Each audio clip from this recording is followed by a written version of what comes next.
Hello again, everyone.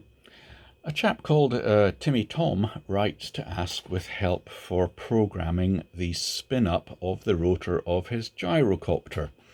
And so if you're wondering why I have called this model memory Little Nelly, go and watch the James Bond film You Only Live Twice. Now, I don't have a gyrocopter with blades to spin up, but I have adapted a model memory for use here with my lovely Alpina 5001.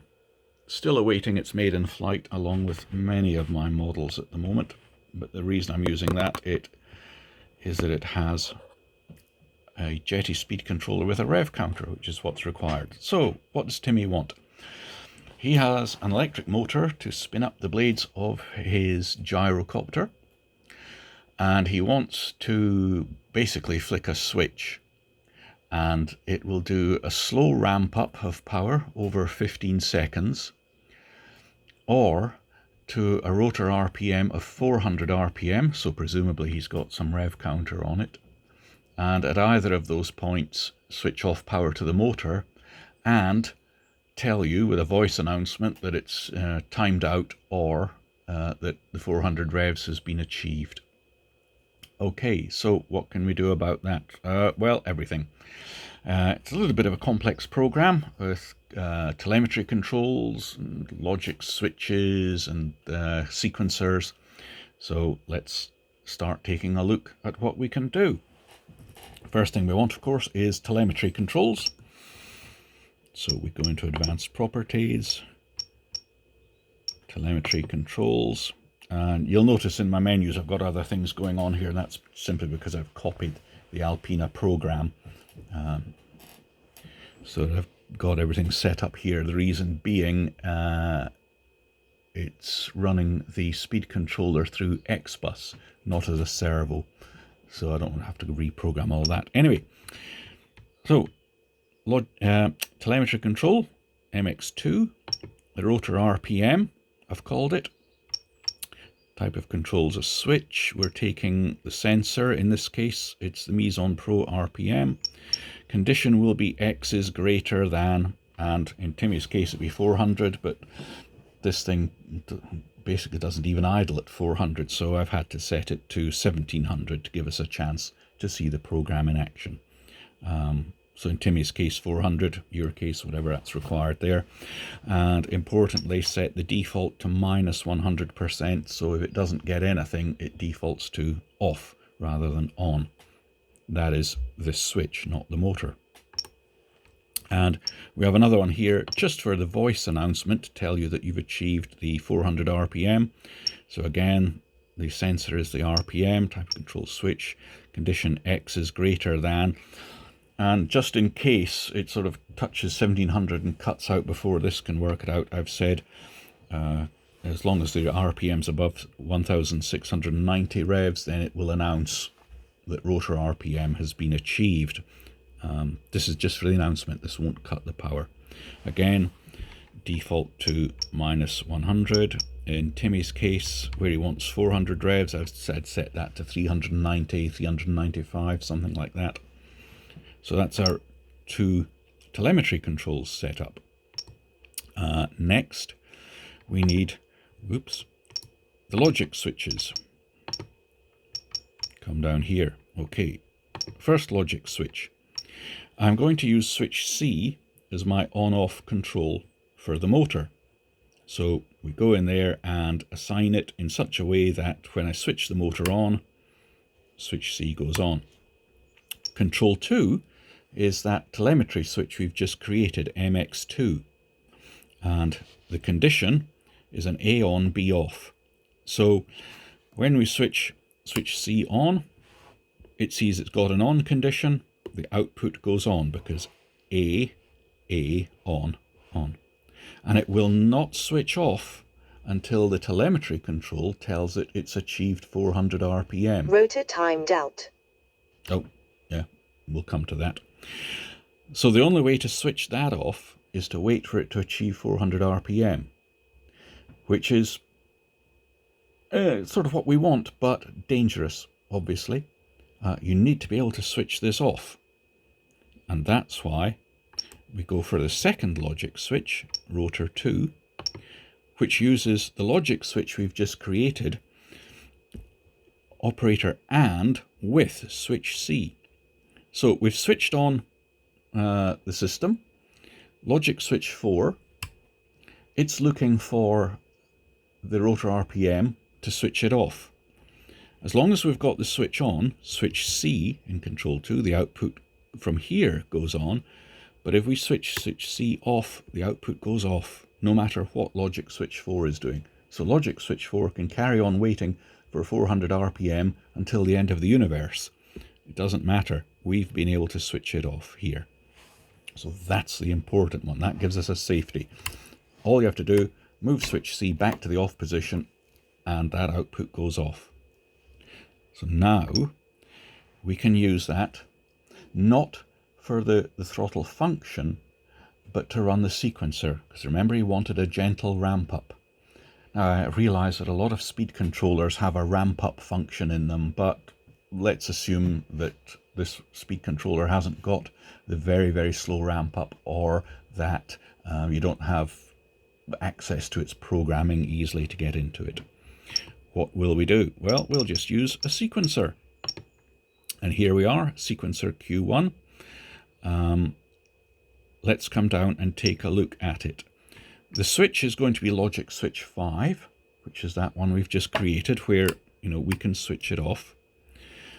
Into the advanced settings, the type of path, now this is important, it's asymmetrical. No cycling, and no always finish the sequence, because it's very important that when we switch that off, it doesn't finish the sequence. In other words, it doesn't carry on all the way up to full power before it comes off. Asymmetrical, because if we write a slow ramp up and then switch off, what it does is reverse back down that slow ramp down if you have a symmetrical path. In other words, you've only got one way. Therefore, we've chosen asymmetrical so that we have got a path to choose for switching on and a path to choose for switching off. Now, that's going to give us a problem writing the sequencer, because we need to be able to set both conditions in order to set the graphs. Let me switch on first of all and show you what goes on. So I'll switch it on, it should come on and start working up a 15-second ramp. There it goes. But when I switch it off, it's important it goes straight back to 0 and doesn't reverse back down that ramp. So we have to be able to write the two graphs, that graph and that graph. And at the moment, it's difficult to get into them. So what I'm going to do is just say OK for a second, and I will go back to logical switches. Where it says L4 and SC, I'm going to change that to another physical switch, just so that I can control the graphs. So clear that out, switch that, done, OK. So now, with the output, I can have it on or off at will. Like that, you see? And then I can write my graphs. So you go back here into your sequencer, and what you would do is, with the off, L5 in the off, you basically give it at time 0, there, a value of -100. So you'd plus a point, make sure it's at -100, and that's it. So that when the switches go off, the only sequence it can see is go to -100. With your switches on, L5 on, I tell you what, I shall try clearing it out. There we go. What you do is you come here. It's not accepting it because I've already done it. Press plus and then give it a value of -100. Then you scroll forward to 15. Press plus again. give it a value of plus 100, and that's the sequencing done. So that if the switch goes off, output goes to minus 100 instantly. Switch goes on, and it starts ramping its way up from minus 100 up to plus 100.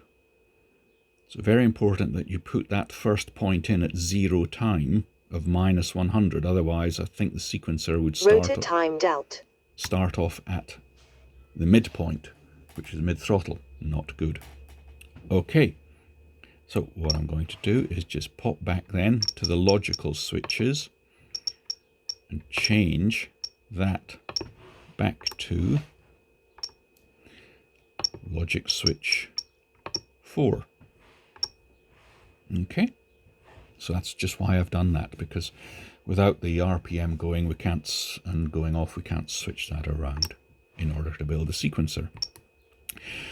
Phew, nearly there. Now, having got the sequencer, we assign that as, in my case, I've done it as the throttle control,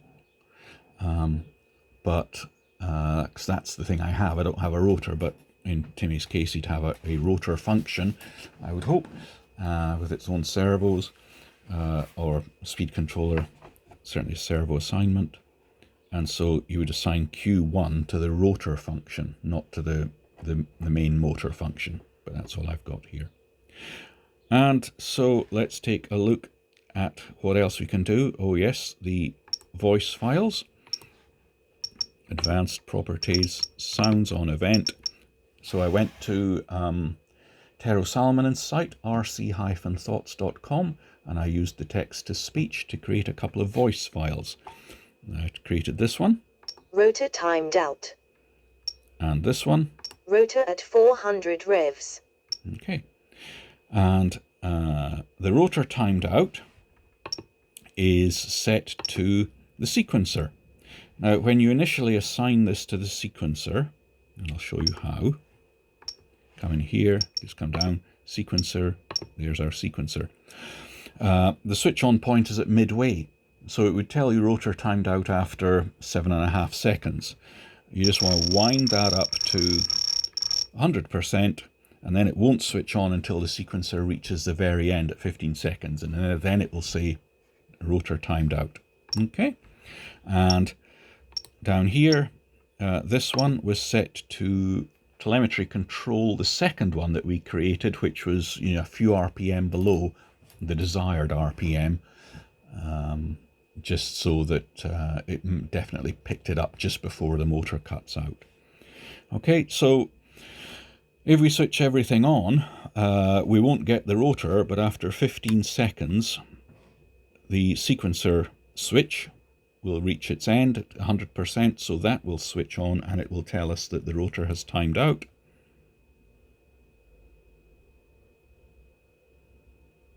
Rotor timed out. Okay. What else can we check? We can check in the servo. It's number 8. Warning. Throttle lock is off. Okay, now I'll switch it on and it should take 15 seconds to ramp from minus 100 to plus 100. Then go back immediately back to 0 and tell us that it's timed out.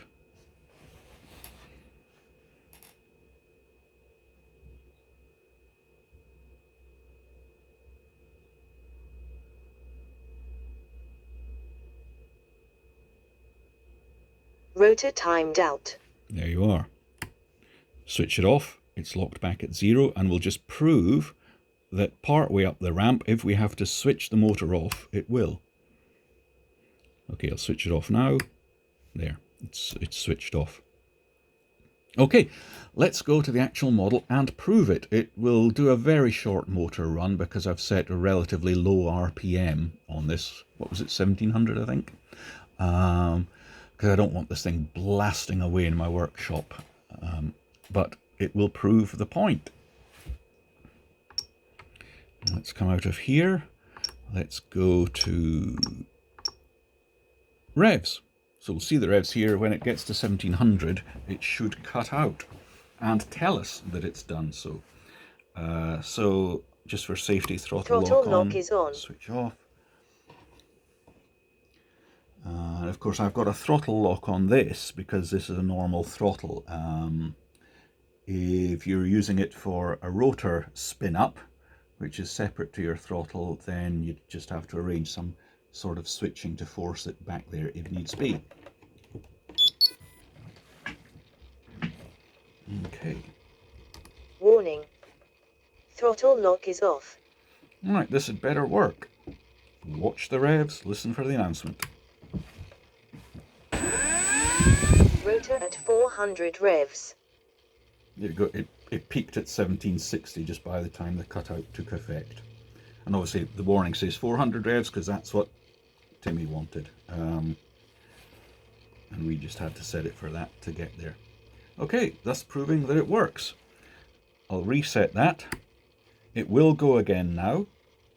And what I'll do is switch it off before it gets there, just to prove again that the off switch really does work. There we go. Only got to 880 and it switched off as soon as I turned it off. So there you go, once again proving that if you can sort of work out what you're trying to do, then the Jeti system is a phenomenally capable transmitter. Have fun with that, folks.